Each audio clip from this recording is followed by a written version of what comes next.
দাও এক্সারসাইজ 1 এ যাও। এক্সারসাইজ 1 এ মিস্টার রবির অফেন্স সার্ভিস কোম্পানি, তারপরে নিচে দিয়ে আছে আমাদের রিকোয়ারমেন্ট জার্নালাইজ অ্যাডজাস্টমেন্ট, মানে সমন্বয় যাবে না। সবাই দরকার হয়েছে নি? হয়েছে? জি। মিস্টার রবি যাবে দরকার সবসময় একরকম, যাবে দরকার সেন্স নেই, কেমন? আচ্ছা, প্রথমত 1 নম্বরের মনোযোগ দিতে হবে। প্রথম কথা হচ্ছে অঙ্কটা হচ্ছে 2012 সালের। অঙ্কটা কত সালের? 2012 সালের। 2012 সমন্বয় জাবেদা সবসময় বছরের শেষে বা মাসের শেষে, মানে যে সময় অঙ্ক পড়ে ওই অঙ্কের শেষ তারিখে। সাধারণ জাবেদা আমরা যেমন যে তারিখগুলো লিখি 1 তারিখ 2 তারিখ 4 তারিখ 5 তারিখ এভাবে লিখি না। সমন্বয় জাবেদা যে হিসাবের শেষ দিন। সমন্বয় জাবেদা কোন দিন? হিসাবের শেষ দিন। এটা যদি হয় ডিসেম্বর, মানে সবগুলাই ডিসেম্বর 31। যদি হয় মে, সবগুলাই মে শেষ তারিখ, কেমন? এখন আমাদের যে ব্যালেন্সটা দিচ্ছে এটা হচ্ছে মে মাসে। মে মাসের ব্যালেন্স দিয়ে নিচে দিয়ে আমার করছিল মে 31 এর অঙ্ক। দেখো journalise adjusting entries on May 31, 2012। তাহলে আমার মে 31 লিখতে হবে, তারিখ মে 31 এর। তারিখ কত? এবারে এর নিচে দিয়ে আমরা সমন্বয় নাম্বার 1 2 3 4 এভাবে দিয়ে যাব।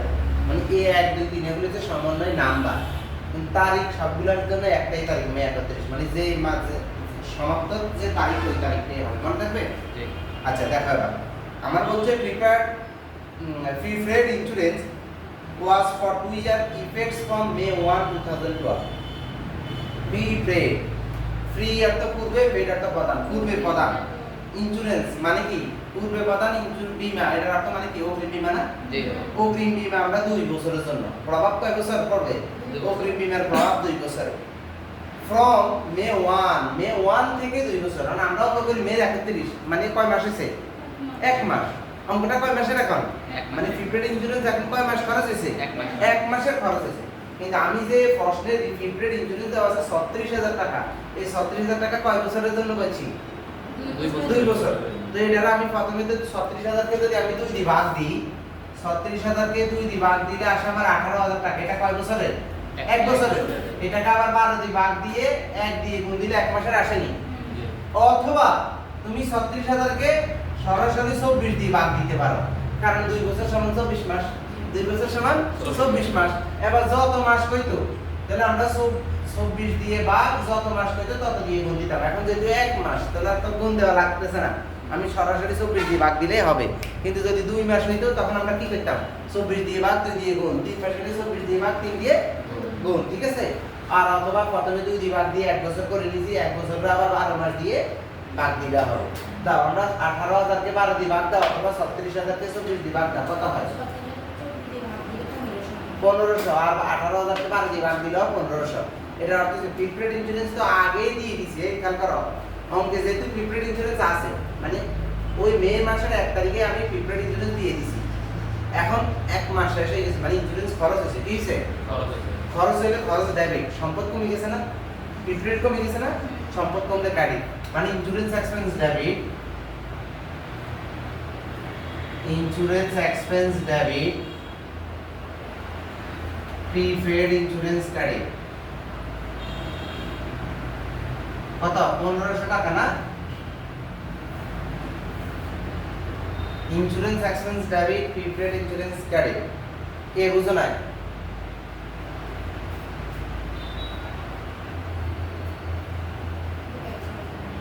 বুঝে আসছে? এবার সমন্বয় কি দিব? যখন সাধারণ জাবেদা করি আমরা লিখি টু রেকর্ড, আর সমন্বয় জাবেদা লিখি টু অ্যাডজাস্টেড। ওই অ্যাডজাস্টমেন্ট লেখা আছে না আমার কাছে? To adjusted, to adjusted. এখন এখানে কি সমন্বয় করছি? নতুন করে কোন টপিকসটা আসছে? প্রিপেড ইন্স্যুরেন্স তো মিলেছিল, তাহলে নতুন টপিকস কি আসছে? এক্সপেন্স, মানে আমরা এখন ইন্স্যুরেন্স এক্সপেন্সটা সমন্বয় করছি, যেটা নতুন করে আসবে সেটাই সমন্বয় করা আছে। তো টু অ্যাডজাস্টেড ইন্স্যুরেন্স এক্সপেন্স। ওকে, একটা জাবেদা ভালো করে বুঝলে সবগুলো পারবে। রকিবুল, হ্যাঁ বুঝি নাই? রাকিবুল, রকিবুল এক কথা। এটা আকার একটা মিস্টেক, বুঝছো নি তুমি? জি স্যার। দুই নম্বরে যাও, অ্যানুয়াল ডেপ্রিসিয়েশন। বাস, অ্যানুয়াল ডেপ্রিসিয়েশন, অ্যানুয়াল অর্থ বার্ষিক, ডেপ্রিসিয়েশন অর্থ অবসর। অন অফিস ইকুইপমেন্টের ওয়েস্ট টাকা 24,000, মানে বার্ষিক অফিস ইকুইপমেন্টের অবস্থা হচ্ছে 24,000। বার্ষিক অফিস ইকুইপমেন্টের অবস্থা কত? 24,000। আমাদের অঙ্ক শুরু মেয়ের 1, অঙ্ক শেষ মেয়ের 31, অঙ্ক কিন্তু 1 মাসের, অঙ্ক কয় মাসের? 1 মাসের। তা আমি কি অবস্থা এখন 1 বছরের ধরবো? না, না, 1 মাসেরই ধরবো। তাহলে বছরে যদি অবস্থা হয় 24,000 টাকা, মাসে কত? 2,000 টাকা, 12 দিয়ে ভাগ, 1 বছর সমান 12 মাস, তাহলে অবশ্যই যাবে না, স্বাভাবিক যাবে না, ডেপ্রিসিয়েশন এক্সপেন্স ডেবিট।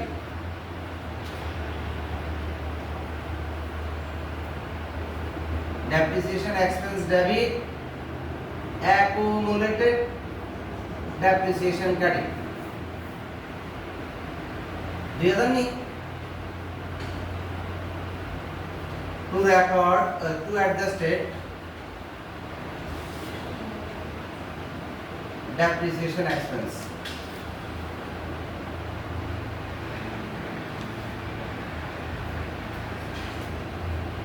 কারণ সর্বোচ্চ 2 লাইনই লিখবা, 1 লাইন হইলে খুব ভালো।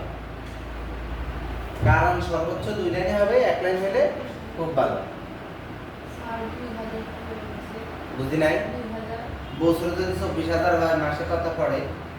অঙ্ক 1 মাসের, বছরে বলছে 24,000 টাকা। বছরে যদি 24,000 টাকা হয়, তাহলে আমরা 1 মাসে কত পড়ে? হ্যাঁ, 1 মাসে বছরে 24,000, 1 মাসে কত পড়ে? ও বছরে 24,000 2000 12 দিয়ে ভাগ দাও 24,000 কে। আমার বলতে বুঝো নাই? বুঝছি sir.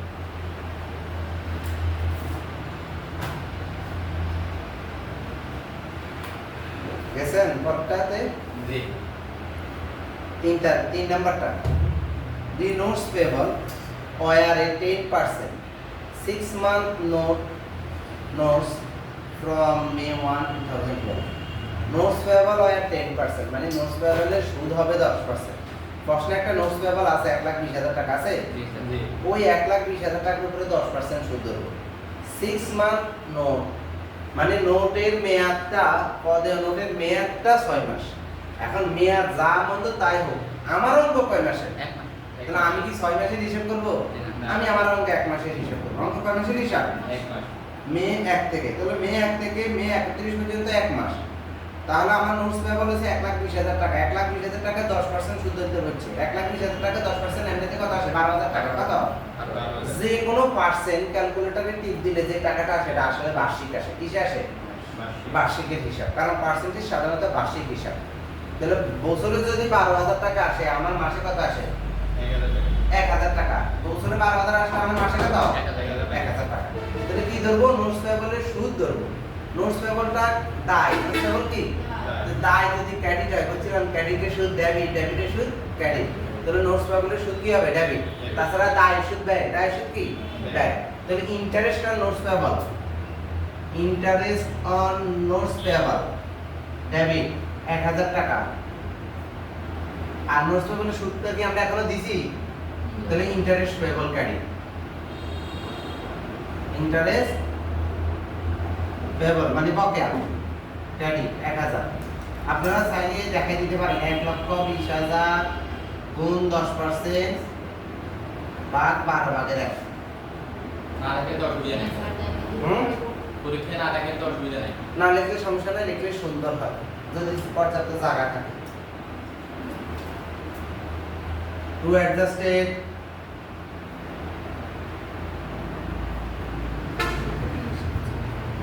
Interest on notes payable, আমরা নোটস পেয়েবলের ইন্টারেস্ট সমন্বয় করলাম।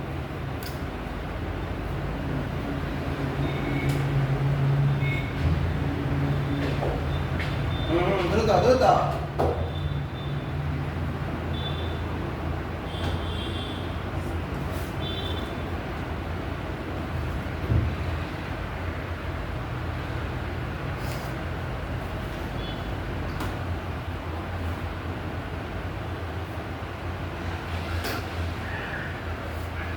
ওকে, জি স্যার। 4 নাম্বার এই মেয়েটা আসলে 4 নাম্বার 7 কাস্টমার পেড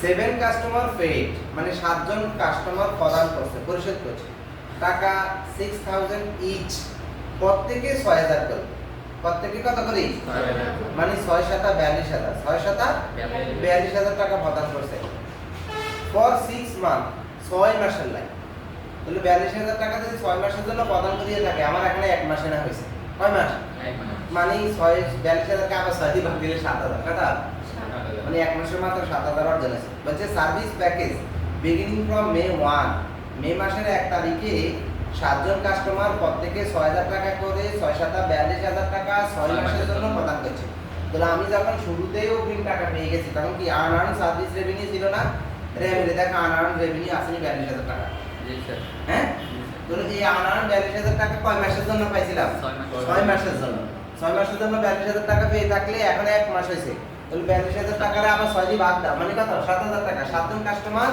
প্রত্যেকে 6 মাসের জন্য 6000 টাকা ধরো তোমাদের আমি 7 জনকে পড়াই তোমরা 7 জন কন্ট্রাক্টে পড়বা 6 মাস শুরুতে প্রত্যেকজন একজন 6000 টাকা করে 6 মাসের জন্য প্রদান করে দিছো আজকে মাস শেষ হয়েছে তাহলে আমার কত ইনকাম হয়েছে 7 জনের একজনের 1000 করে যদি একজনের 6 মাসের জন্য 6000 টাকা করে দিছো তাহলে 1 মাস অর্জন হয়েছে তাহলে 7 জনের 7000 টাকা অর্জন হয়েছে ওকে জি স্যার ওকে তাহলে আমরা 7000 টাকা যদি অর্জন হয়ে থাকে তাহলে আমার তো আয় কমছে আয় বাড়ছে আনআর্ন কমে গেছে না সার্ভিস রেভিনিউ বাড়ছে না আয় কমলে ডেবিট আয় বাড়লে ক্রেডিট তাহলে আনআর্ন সার্ভিস রেভিনিউ ডেবিট বা আনআর্ন রেভিনিউ আছে প্রশ্নে আনআর্ন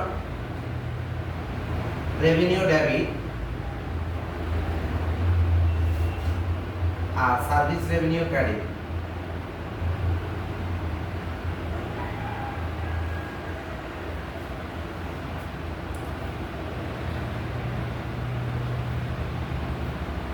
কত হয়েছে 7000 না জি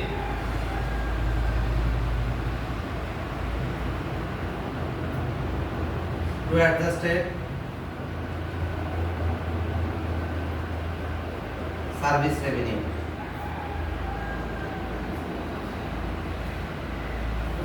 to adjusted service revenue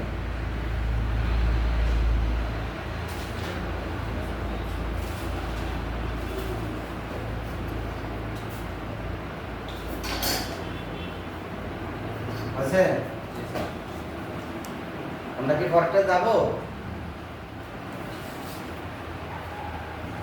আমাদের কোনো শব্দ যদি কাটা যায় সাপোজ আমি এটা বোর্ডে আছে মুছতে পারি তোমরা তা মুছতে পারো না তখন এরকম এক দাগে কাটবা কেমন এইখান করো ধরো আমার ইন্টুরিজ এক্সপেন্স পুরো কাটা যাইতেছে এই ইন্টুরিজ এক শব্দ কাটবা এক্সপেন্স এক শব্দ কাটবা এক দাগে ইন্টুরিজ এক্সপেন্স কাটবা না মানে বুঝছো না আমার কথা মানে ডাইরেক্ট এক লাইনে আপনি ডাইরেক্ট কাটে দেওয়া যাবে না আর এইভাবে তো নয় ঠিক আছে এক দাগে ইন্স্যুরেন্স কাটবা আর এক দাগে এক্সপেন্স কাটবা মানে প্রত্যেকটা শব্দে আলাদা আলাদা কাটবা সিঙ্গেল সিঙ্গেল লাইন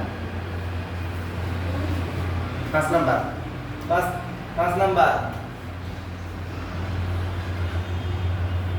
5 নম্বরে বলা আছে সার্ভিস প্রোভাইডেড সেবা প্রদান করছি আমি কেমন মা আউট দিতে হয়েছে টু আদার কাস্টমার অন্য আরেকজন কাস্টমারের কাছে বাট নট বিল কিন্তু আমি বিল করি নাই টোটাল টাকা 15000 টাকা মানে তোমাদেরকে তো একটু আগে বলছি তোমাদের কাছ থেকে অগ্রিম টাকা দিছি আমার আরেকটা বেসের আমার মাস শেষ হয়ে গেছে কিন্তু আমি এদের কাছ থেকে আমি বিল করি না মানে টাকাও নিই নাই বিল যেহেতু যখন করি না টাকা নিছি মানে আমি এদের কাছে টাকা চাই নাই এরা আমার টাকা দেয় নাই কিন্তু মাস শেষ হয়েছে তাহলে আমার আয় তো হয়েছে না এটার অর্থ কি বাকিতে বিক্রয়ের মতন বাকিতে সেবায় দেওয়া কেমন তাহলে বাকিতে যদি দিয়ে থাকি আমরা বলছিলাম দেবী বাকিতে হলে কি এই বাকিতে আয় বাকিতে বিক্রয় দেবী কি হয় দেবী দেতে দেনাদার দিতে বিক্রয় দেনাদার মানে কি অ্যাকাউন্ট রিসিভেবল দেনাদার মানে কি account receivable debit service revenue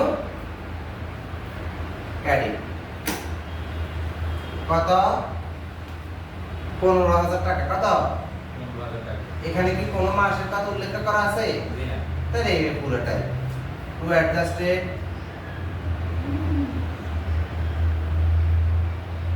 service revenue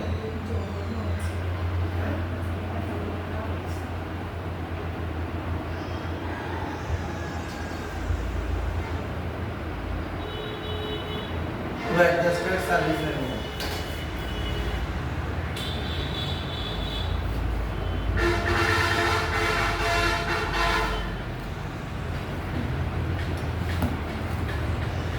একটু দ্রুত করা আসলে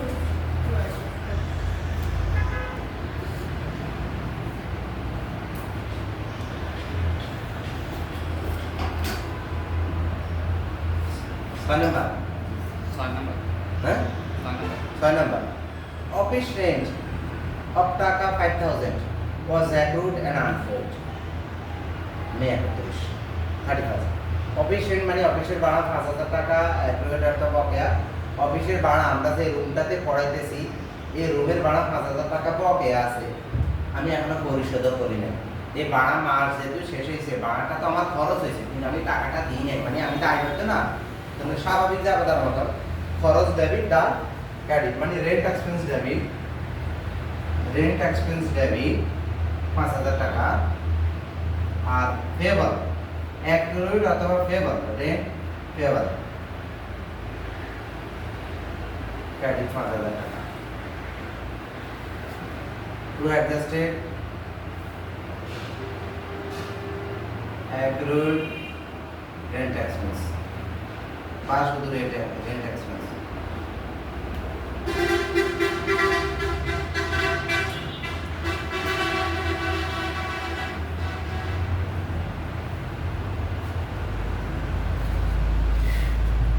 ওকে অঙ্কটা কি বেশি কঠিন ছিল কিন্তু খুবই গুরুত্বপূর্ণ অঙ্কটা প্রত্যেকটা লাইন যদি এভাবে ভেঙে ভেঙে পড়ো তুমি অর্থ বুঝে বুঝে বলো তাহলে দেখবে তোমার অঙ্ক কমে গেছে তবে যে সকল বিষয় খুবই গুরুত্ব দিতে হবে সেটা হচ্ছে সাধারণ আলাদা হয় প্রতি তারিখের আলাদা আলাদা সমন্বয় আলাদা একটাই তারিখ যে মাসে যে বছরের অঙ্ক করবো ওই শেষ তারিখটা লিখবো আর এগুলা সব ক্রমিক নাম্বার এগুলা সব কি ক্রমিক নাম্বার মনে থাকবে কারণটা এক লাইনে লিখলে ভালো হবে সর্বোচ্চ 2 লাইন করবো সর্বোচ্চ কি করবো সাধারণ জাবেদা লিখি টু রেকর্ড সমন্বয় জাবেদা লিখবো টু অ্যাডজাস্টেড টু কি অ্যাডজাস্টেড আর কোনো আপত্তি নাই আছে আর একটা জিনিস মনে রাখবা যে সকে ডেটের কলাম আছে যে সকে ডেটের কলাম আছে ওই সকের উপরে ডেট থাকে না এটা কমন আমার সকের উপরে হয় 2 লাইন হবে নতুবা 3 লাইন হবে হয় 2 লাইন নতুবা 3 লাইন কখন 2 লাইন করব কখন 3 লাইন